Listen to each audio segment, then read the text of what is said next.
Hey folks, I hope you're keeping well. Just wanted to do a little video about store-bought dry foods for goldfish because it's something that I think is really important. It's going to be the most accessible food pretty much for anybody who's keeping goldfish.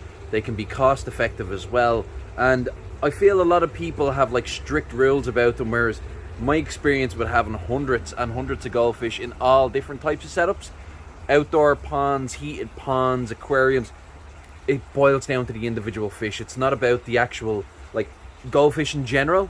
We talk about it too loosely. When you're keeping fish, you need to talk about the individuals you have.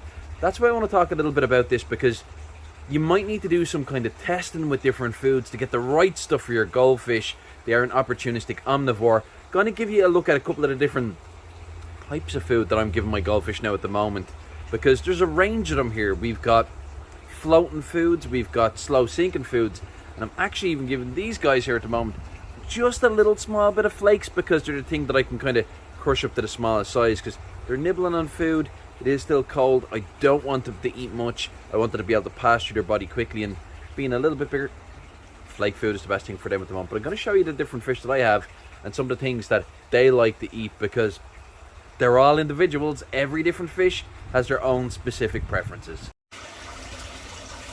Now, there's 140 fish in this pond. You might not think it looking at it, because they're not all up top. Some are down lower, some are up at the top, and some of them are just swimming around. They don't mind, they'll go to different places. But I have fish here that will feed in different regions of the pond, so I can't just feed them all a floating food. Otherwise, some of the fish, they just won't get any food at all. Got Batman over here, this big guy, this big Aranda. Oh, and there's my little Robin buddy. Hey buddy, you looking for some food? I'll get you some as well, don't you worry. You're getting fierce brave. I'm really happy about this. Hello. Hello. Oh my goodness, you are the cutest thing. I'm going to get you some food. This is super. Okay.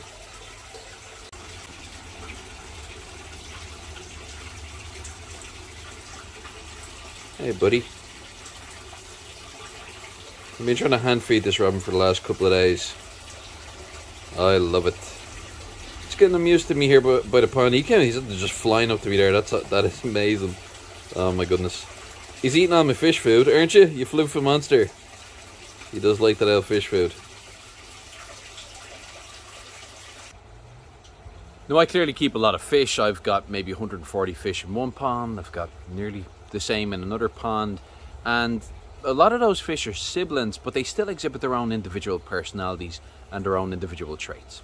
And this has been the same for all the goldfish that I've kept over the years, both keeping them for myself and professionally. They all have their own individual personalities. Now, you may think that, you know, if it's an Aranda, it'll be a certain way, or a Ranchu will be a certain way, or a Telescope will be a certain way. But even within that, and even within their own families, siblings of an individual type of goldfish can have their own preferences, because just like us, we're going to prefer our own things. We're going to have certain tastes that we like. We're going to have our own certain kind of peculiarities as well. I certainly know I do. And I'm different from, you know, the rest of my family members. The way genetics work is it's not just 50% your mom and dad or anything like that. So they're going to be exhibiting traits, perhaps genetically, from fish that we would have never even seen, even if we bred, you know, their parents and grandparents. So you can't say what way a fish is going to be until you try things with them. And that's what I'd recommend with your goldfish. Try different types of food with them. Go to the stores, buy different types of food. Now, not everybody's going to be able to afford the most expensive types of food, and you don't necessarily need to either, because if you're getting a basic dry food and you choose the right one for your fish, you can just supplement that and give them a completely balanced diet. I'll go into all of the other types of food that you can feed to a goldfish in a future video, but just sticking to store-bought dry foods, it really is a case of just trying the different ones with your own fish, and that way they'll kind of decide for you what works best for them. You'll give them that opportunity. Now, historically, there's always been this kind of widespread belief that goldfish will suck air from the top when they're eating food, and if we look at the mechanics of the way a goldfish actually eats, it doesn't really happen that way. First of all, air rises, so when it sucks it into their mouth, the air is going to try to get back out. It also has their gills to escape through as well. Now, the goldfish sucks in food, maybe some air, pushes it back into their pharynx and eats their food, starts crushing the food with their pharyngeal teeth. They're just like little nubby teeth. They're actually like little people teeth, but they only have them on one side and they chew them against the nub. And when they're doing that, they're breaking it up and they're pushing water into it. They're pushing a little bit of air that's trapped inside of it out as well. That's going to come back out through their mouth and through their gills as well. And quite often you'll see with bigger goldfish, they're eating food and bubbles coming out as well. Now, it may not get rid of all of it, and some of that may pass into their digestive system. And this is, I think, the part that people are kind of feeling is happening with greater significance than it generally tends to. Now, that's not to say a fish won't have that. I have seen fish that have suffered from that. But it doesn't mean that you can't feed goldfish floating foods full stop.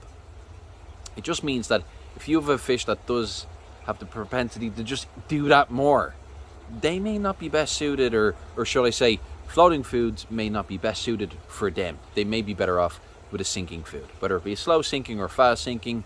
That depends on whether or not they like to chase it down, or if they like to eat it off the bottom. Some goldfish will kind of forage around the bottom all day long. Remember, they're an opportunistic omnivore. They don't hunt food. They'll eat whatever they come across, and that's why we have so many options with our goldfish. It's not just it's not one shoe fits all with them. It is very much a case of the individual that you're dealing with. So I've got a range of fish, some big goldfish there, like Batman. He likes to eat food from the top only. Very rarely will he eat off the bottom. He'll go down to the bottom to chew, which is interesting, but he won't really eat from the bottom. He likes to eat up the top. He likes floating foods. That's his preference. I did have him on a slow sinking pellet for a long time, and he just turned off it. He did not like it anymore, and actually it started to give him kind of a little bit of a upset tummy. Maybe it was the fact, maybe there was some change in the food, but there didn't appear to be. There was none of the other fish were affected in the pond. He just got sick of it, I think, more than anything else. And just like us, that can happen as well. So it is good to give them a range of different stuff. I switch out the foods all the time, and I supplement them. And that's a huge thing. Like I said, we'll talk about that in a future video. I don't believe that most goldfish will suck air from the top, though. It's not my experience. And I'm talking hundreds of goldfish that I currently have.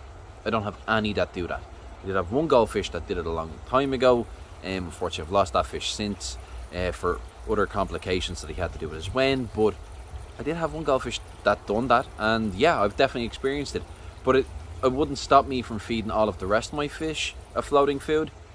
He was an individual. He had his own needs, and he done much better in a warmer environment. So I put him into a tropical setup, kind of a special needs setup that I had for some goldfish and some other fish that just done better at a warmer temperature, but their metabolism just moving a little bit faster to push the food through them, and they could get more benefit out of that, and they'd be less likely to get blockages. Now, fancy goldfish are obviously going to be more likely to get blocked up, perhaps, than a common goldfish. Doesn't necessarily mean that your common goldfish can't have issues as well, and doesn't mean that your fancy goldfish will have issues. You have to try the different foods with them. Slow sinking foods are great because it gives the goldfish an opportunity to maybe eat them at the surface, or chase them down mid-water, which can be a little bit of fun for them, or suck them up from the substrate or from whatever it is you're keeping on the bottom of your aquarium or pond, and that gives them an opportunity to kind of do a little bit of grazing as well, go around finding the food. It's enrichment for them, and it definitely does keep them entertained. Now, you can do that with floating foods as well. If you have things like floating plants, you can throw the food in there, and they'll be trying to push in and get that food. It keeps them entertained. It's kind of like using something like I use a Kong with the dog to try and get him to get the food out. Don't just give him the food out of the bowl, because he'd have it gone in 2 minutes and it doesn't necessarily get any benefit from that. He likes to get his food out of the Kong, and it's great crack watching him do it. It's always super entertaining watching people watch him do it for the first time, because he has it down to a T. He knows exactly what he's doing. But the goldfish will do something similar. They'll get in there into the plants. They'll try to get the food out. Opportunistic omnivores, it's just in them. That's what they'll do. They'll get in there and get any bit of the food that they can. Now, flaked foods get a bit of a bad rep. They are not something, I'll be honest with you, they're not something that I use a lot of. I use them a little bit more with some of the fish that I have, like maybe minnows and stuff like that. But for goldfish, bigger goldfish aren't going to get a lot out of them, because there's not a whole lot there for them to chew on. They won't get the same satisfaction. Again, goldfish have teeth, like they have a row of teeth in their pharynx, and they'll want to chew the food and get some enjoyment out of it. So they're not necessarily going to get that when they're bigger fish. But even say, for example, if you got smaller fish, I'll feed this pond here at the moment some flake food, crushed up really small, because even though it's winter and it's quite cold, they don't want them eating a lot. They do need something to just boost up their energy level, so a little bit of a sprinkling of flaked food into this pond just gives them that little bit of kind of, just a little something to keep them ticking over. Not a high protein based food. It's okay, so that's fine, just giving them a little bit of energy. does get a bad rep for losing its nutritional value quite quickly. Sometimes water soluble vitamins are going to go out of it really quickly, but realistically they don't just hit the surface and just lose all their vitamins and minerals. It's not really the way the mechanics of it work. So as long as it's not sitting in the aquarium for a long time, which it shouldn't be anyway, because any uneaten food, your goldfish, it means that they don't want it and it'll start breaking down, becoming ammonia, and that is the last thing that we want. It's a nightmare. What we really want them to do is eat the food quickly. They're goldfish, they'll want to do that themselves anyway.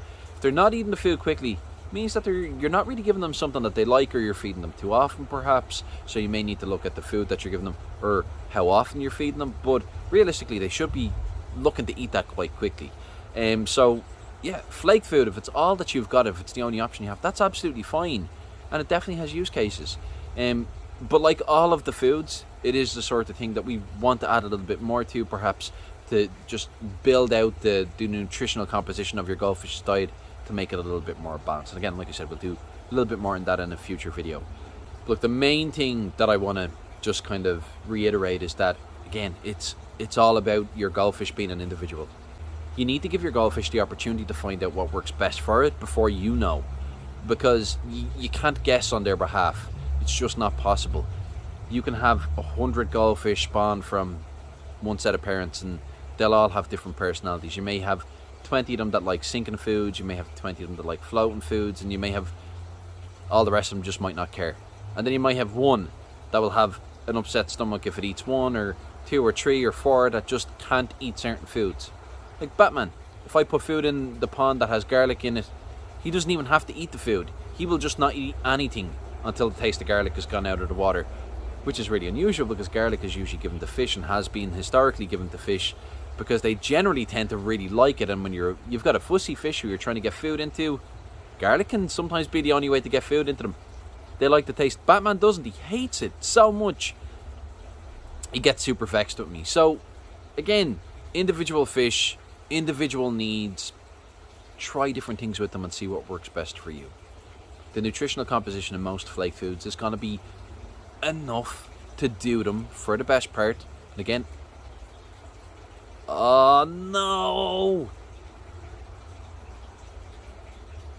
Cotton 4K. Let me get that cleaned off. Good grief. And for anybody wondering, that is exactly why I don't wear nice clothes when I'm doing these videos by the pond. Gross. Anyway, yuck. I don't even know what it was. Yeah, goldfish and food and stuff. Guys, try the different things with them. Try it for yourself. See what works best for you. As I was saying, dry food from the store is going to be, okay, not all created equal, but for the best part, it'll give your fish most of what it needs, and then it's up to us to supplement that and just build that out a little bit more. That's it, guys. I'm going to wrap it up. If you are interested, I do lives on TikTok quite frequently. It's a joy of aquascaping everywhere. There on Instagram, and I am working on a little book now at the moment. It's just a guide to keeping goldfish for beginners. A beginner's guide, not super complex, not super technical, just when you're trying to keep goldfish alive, how to do it. And we're working on a much more in-depth one. Super technical, all the different things that really go in depth into all of the things that I've learned over the course of my hobby and career in keeping fish, and that's something that I hope is going to be of benefit to people. But I'll be doing a vlog every week, just going around all the different ponds and seeing how they're getting on, because I think it'd be nice to see over the course of the year how things change, because when you've got outdoor ponds, things change all the time. Week to week you can see huge changes sometimes, and particularly coming into the spring, it's always really nice as well. So if you haven't hit that subscribe button, feel free to do so. And look, if you've got any questions, definitely let me know, because that's what it's all about. I'm interested in answering that. And if you have any suggestions as well for what you'd like to see on the channel, just let me know, and I'd be more than happy to share as well. But guys, try different foods with your goldfish and let me know how you get on. I'll talk to you in the next one. Take care. Bye bye.